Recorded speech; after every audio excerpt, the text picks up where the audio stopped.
Many thousands of years ago, a little boy was born into a very ordinary family in the North Pole. His parents were simple minded folks. All they expected from their newborn son was that he would grow up to be a loving, kind, wise young man. They named him Nicholas, meaning the people's hero. Nicholas, from a very early age, showed great capacity to love and share with one and all, especially children. If he found a little one wanting in food or clothing, he would be the first to share whatever he had with him. And if anybody needed a helping hand, he would be the very first to show up and do all that he could for them. Children absolutely adored him because he was exactly the kind of friend that they needed. And the grown ups loved and adored him because of his joyful and helpful nature. The child Nicholas was indeed growing up to be a fine young man who was loving, kind, and wise. And it was because of this that he was appointed the bishop of the village. He was actually too young to be a bishop, and so everybody called him the boy bishop. The boy bishop Nicholas was everybody's favorite person in the village. He could be seen riding around on a horseback, dressed in bright red robes, wearing a bright red hat. This figure dressed in red, riding a horse, filled everyone with great joy and hope because they knew that if there was anybody who could help, if anyone they could trust, it was this boy Bishop Nicholas. People from nearby villages also loved and respected him a lot, and they looked forward to have him visit them. Once, when he was passing through a village, he heard a very sad story. He heard the sad story of a father in that village who was going through very hard times. In fact, he was going through such a hard time that very soon he would have had to send away his 3 daughters because he simply did not have the money to keep them all together. This was indeed very heartbreaking, and Nicholas knew that he was very much in a position to help this father. So that night, when the entire village went to sleep, Nicholas quietly crept up to this house, climbed the roof, and through the chimney dropped down 3 little bags of gold. Now it so happened that earlier that day the daughters had washed their stockings and put it up for drying next to the fireside. And now, when Nicholas was dropping those little bags of gold, each one of them fell inside each of the stockings. The next day, in the morning, the daughters discovered this magical gift and they were squealing in delight. "Oh, father, look, someone sent us such delightful gifts. All our sorrows are gone." And indeed, their tough times were soon behind them and they lived happily ever after. And ever since, people started thinking that if they too washed their stockings and hung it up by their fireside, then Bishop Nicholas was going to take notice of it and drop something magical for them. And as for Nicholas himself, it was certainly not going to be the first or the last time that he was going to surprise his friends and children with such magical gifts of joy and hope.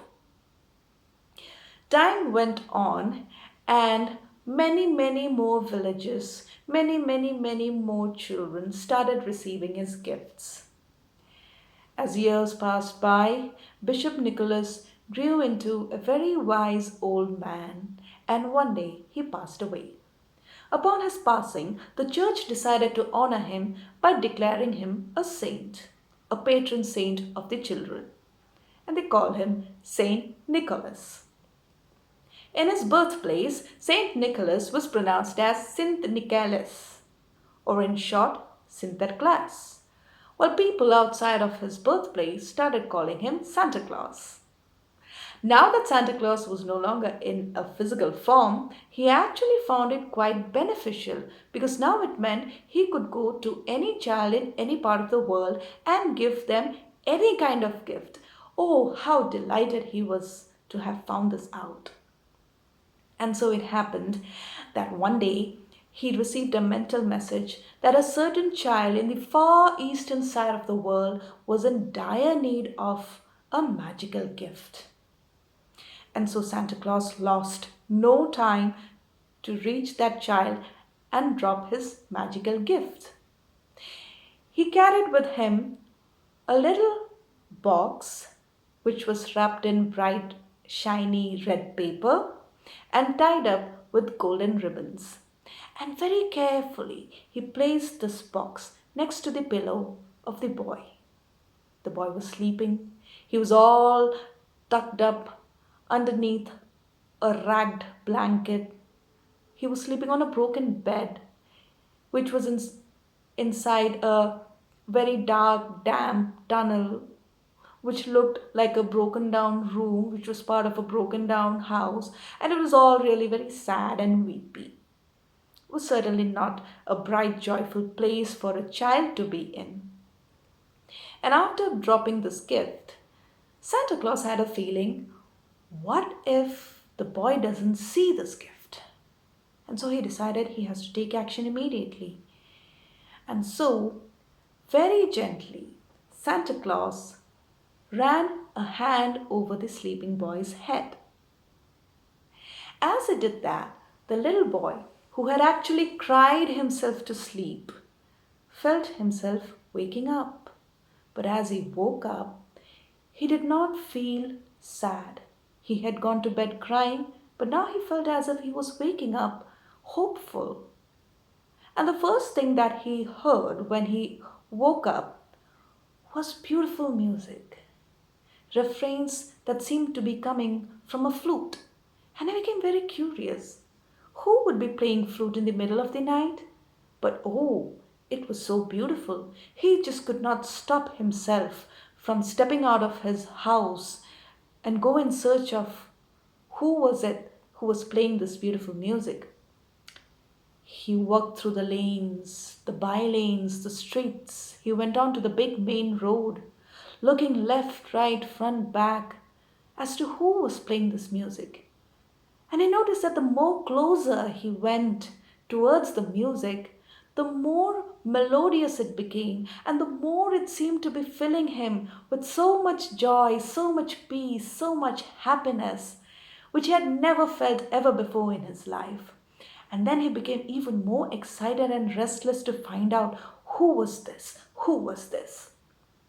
Finally, he reached a tree and he saw that at the bottom of the tree was sitting a cowherd boy, and in his hands was a flute. And it was from this flute that the music was coming. Our boy did not wish to disturb the cowherd boy, so he sat next to him, enjoying the music. He closed his eyes and felt in his entire being this music. And suddenly he felt the music had stopped. The cowherd boy got up, looked at him, laughed heartily, and then ran away. Our boy was so shocked. He did not want the cowherd boy to go away. He did not want the music to stop. So he started running after him. He was saying, "Stop! Please play again. I love the way you're playing the flute. Please play it again." But the cowherd boy only laughed and ran and ran and ran. And our boy doubled his efforts so that he could catch up with him. And as he ran, he suddenly found himself running into his cousin. And he got very angry when he saw his cousin. Because you see, it was due to this cousin that he had a lot of problems in his life. This cousin was very successful. He was the apple of the eye of his teachers, his family, the neighborhood.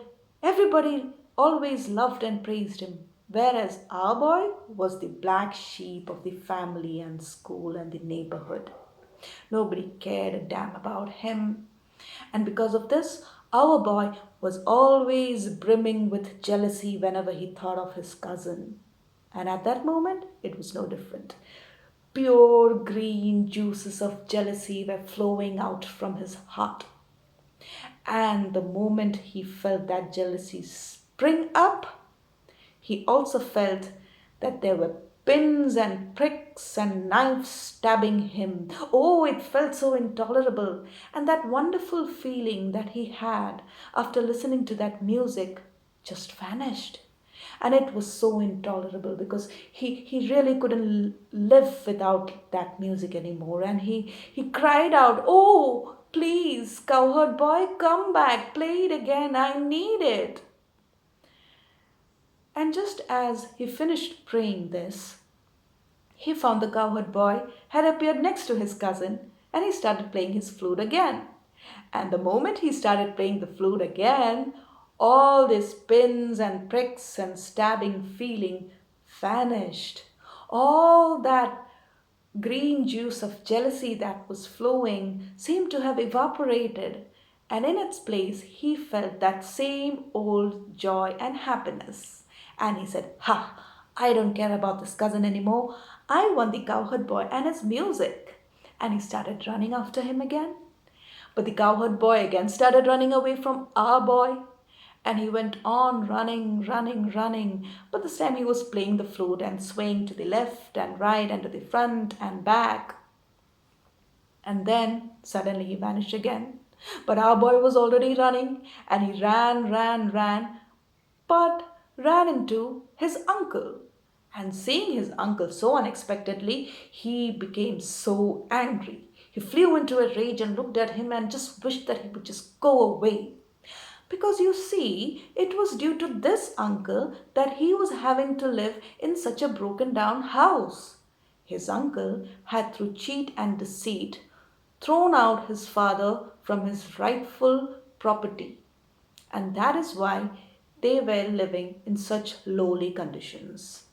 This was certainly very hurtful, and our boy was so upset about it. He was very angry, and he could feel bright red fumes coming out from his heart and enveloping him. And there were pins and pricks and stabbing feeling of knives from his head to toe. And oh, it was so unbearable.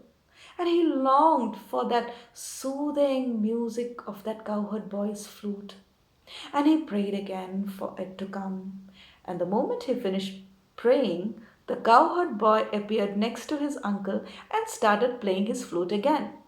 And the moment he started playing his flute, all these pins and pricks and stabbing knives just vanished, and all that bright red fume of anger just melted away, and in its place he just felt that soothing, good feeling of joy and happiness. And he said, "Ha! Chuck my uncle. I don't care about him anymore. I want the cowherd boy and his flute. That's all I need in this life." And he started running after the cowherd boy. And the cowherd boy ran away from him. And he ran away playing his flute, swaying to the left, right, front, and back, and then vanished again. But our boy was running, and this time he ran into his stepmother. And he was so shocked to see his stepmother in the middle of the road. And he was obviously not at all happy to see his stepmother because she had never treated him well. All good food, all good dresses, everything good, she always kept it for her own children. And all the rotten fruits, all the food gone sour, and all the torn clothes in the house, that is what she gave to our boy. And so obviously our boy was very confused and very disappointed at the way she treated him. And he just did not know what to think. He felt grey sheets of hurt passing through him. And it was just so unbearable because along with those grey sheets, there were pins and pricks and stabbing knives going all around him. And he longed for that soothing music of the cowherd boy's flute. And he prayed that the flute comes back. And the moment he finished praying, the cowherd boy appeared next to his stepmother and started playing his flute again. And the moment he started playing the flute, all the grey sheets of disappointment and hurt and confusion just vanished, just like the pinpricks and stabbing knives. And once again he was feeling so joyful and happy that he said, "Ha! Chuck my stepmother. I don't care for her anymore. All I want is the cowherd boy and his flute and his music." And he started running after him. And the cowherd boy just ran away from him again. And he just went running and playing his flute and swaying to the left and right and front and back until he met a girl. This girl was already dancing, and when she heard the cowherd's music, she danced even more joyfully, and the cowherd boy joined her. And seeing the two of them dance and sing and sway, our boy could not control himself. He wanted to know who is this girl and wanted to join them and dance with them and sing with them and enjoy with them and always be with them. He looked at the girl and realized that this was his sister whom he had always admired, his sister who was so talented, who was always helping people, who never thought highly about herself because she never really thought she should have that kind of a head weight. She always saw herself as someone who could help others, who should be helping others, and so she was always doing that.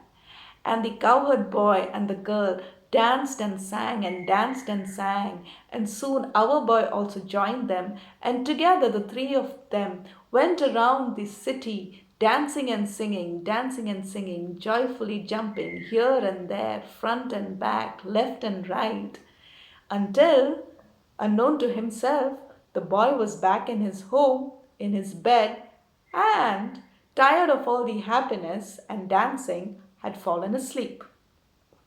Next day in the morning, when he woke up, he thought maybe it was all a dream. I could not have spent the whole night out singing and dancing to a cowherd boy's flute.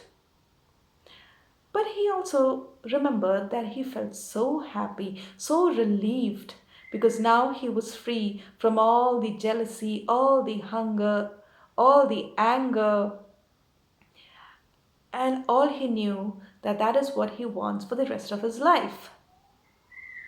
And that's when his eyes fell on the box next to his pillow.